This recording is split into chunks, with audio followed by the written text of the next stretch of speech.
Today is the 24th day of Adar, the 24th of March. Okay, so we finished with, I think with fill-in a little bit. No, we finished this. Okay.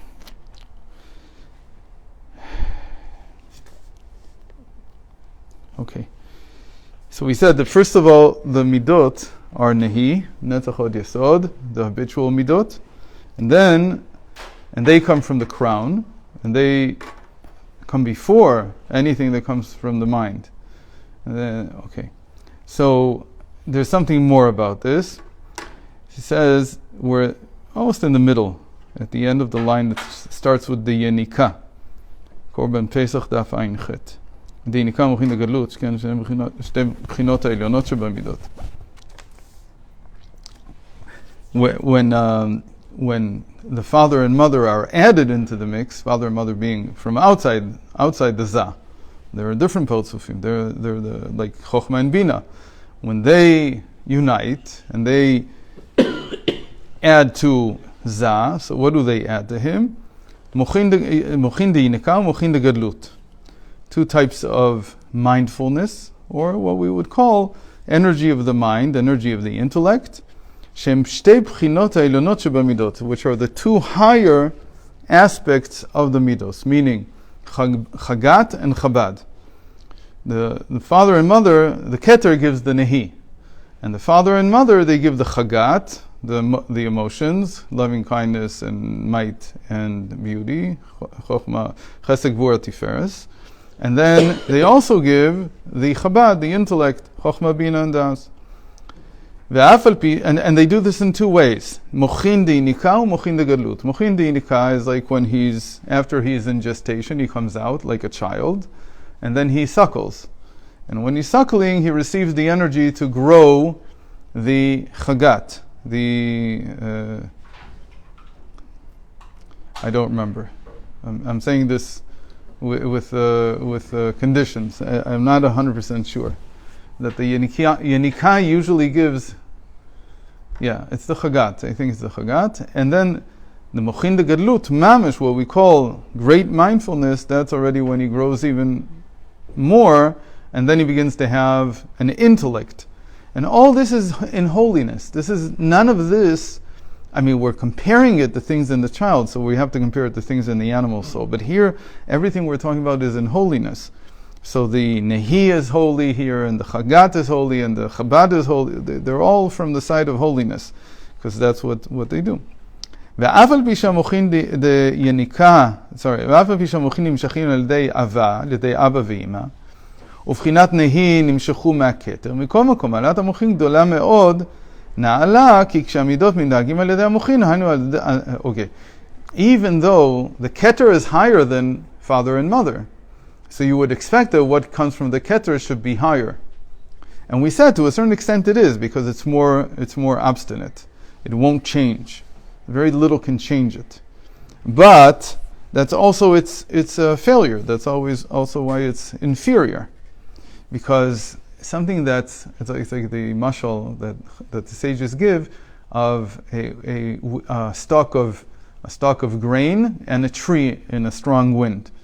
That the tree can be knocked over, but the stalk of grain, nothing can happen to it, even the strongest wind, because it just bends over. So the person has to be rach kakaneh, has to be soft like a stalk of grain, meaning that he can bend over. That's you, yeah. It's exactly you.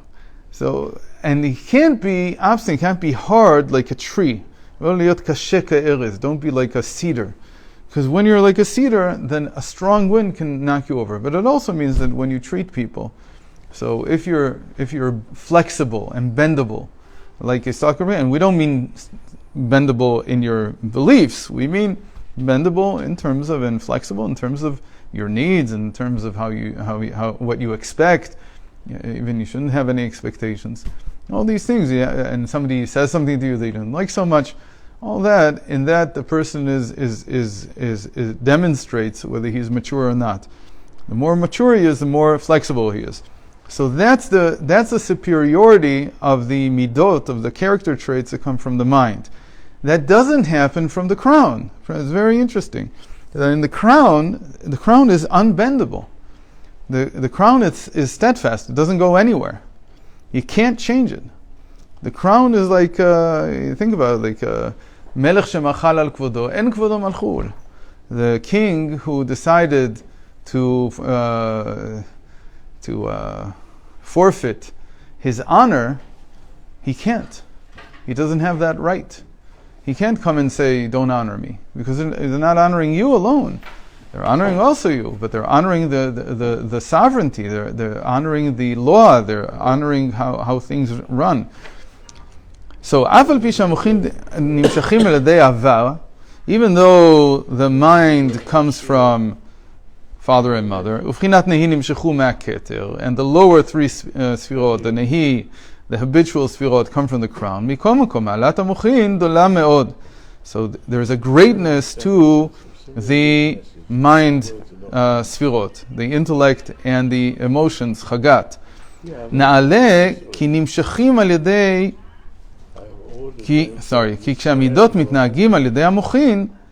so when the character traits are ruled, they run according to the mind.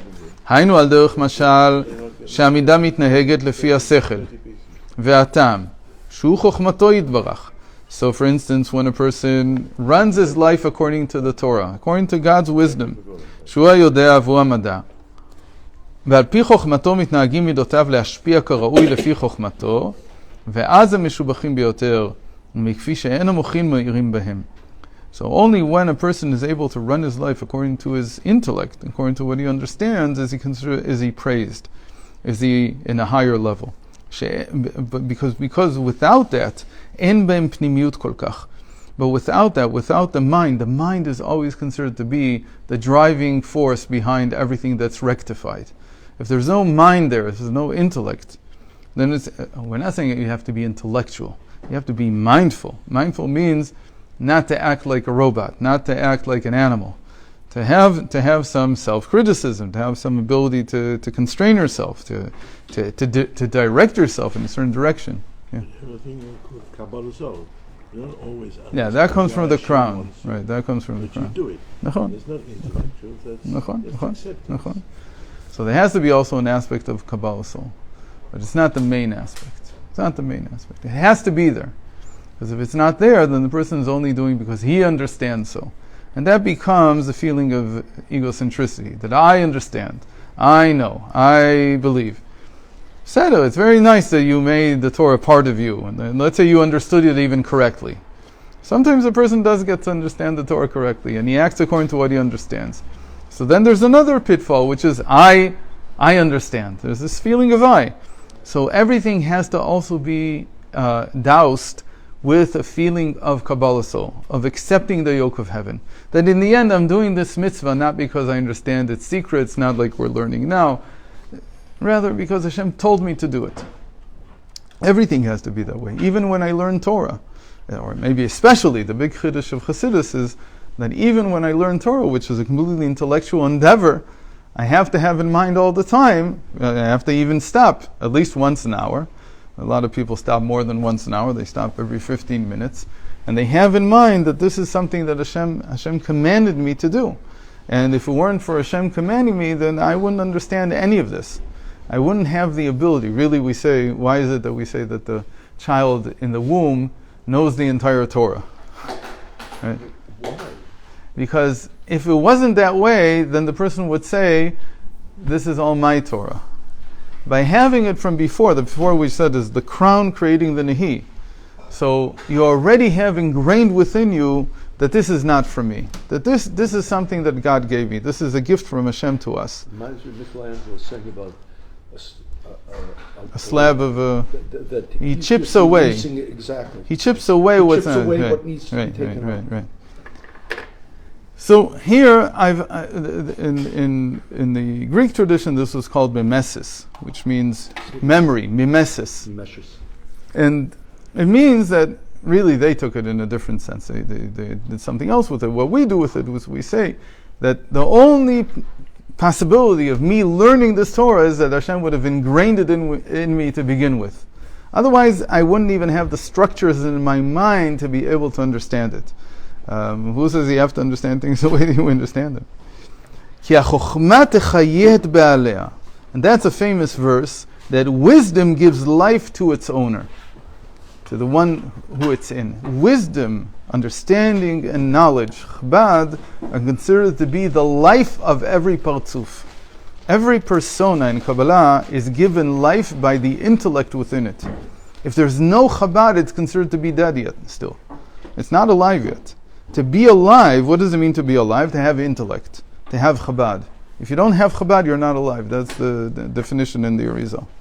And as we explained in the mitzvah of Tefillin, chapter 1. רוצה לומר שהרצון הוא בעליה דחוכמה ונעלה ממנה ואף על פי כן החוכמה תחיה אותה. It says, even though the will comes from the crown, and the crown is higher, and it is the owner of the wisdom, it's only when it possesses wisdom that it has life. This is an amazing thing. That the crown is not alive, because the crown is chaos. The crown is superconscious. It's not able to deliberate even.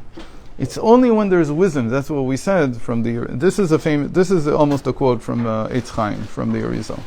Chokhmat chaya b'ala means even the crown. So in the crown, the wisdom is chokhmah stima. It's called the concealed wisdom. But even the crown has to have wisdom. Without the concealed wisdom, the wisdom of the crown, even the crown's not alive. So it's the owner, but even the crown has to have wisdom in order to be considered alive. What do we mean by alive? By alive, we mean that it can receive life force from God. Because without the intellect, without the wisdom, which is the beginning of the intellect, there's no nullification, there's no self-nullification, therefore nothing can dwell inside. Then it's just dead. It's very interesting. It's called being dead. Why is it called being dead? Because it's being without the ability to reproduce. Reproduction depends on nullification. What? Sounds like the Alter Rebbe used to sit down and learn Tanya. Yeah. But Rebbe used to sit down and learn Tanya. He wrote it. Yeah. Because he's bittul to it. He has bittul. He says, now I'm learning it as if I've never learned it before. And this is the big difference between the academic world and the Torah world. In the academic world, nobody goes back to do grade 1 maths. What? Revision. Nobody goes back. Once you finish something, you can keep moving forward. But in Torah, every single year we go back to Bereshis. Every single time that someone finishes a Shas, they start at the beginning. Every time you finish a Maseches, what's it called? Hadran. Hadran means go back to the beginning. We are the only ones who mikaved the Rebbe who teaches Aleph Beis. Right.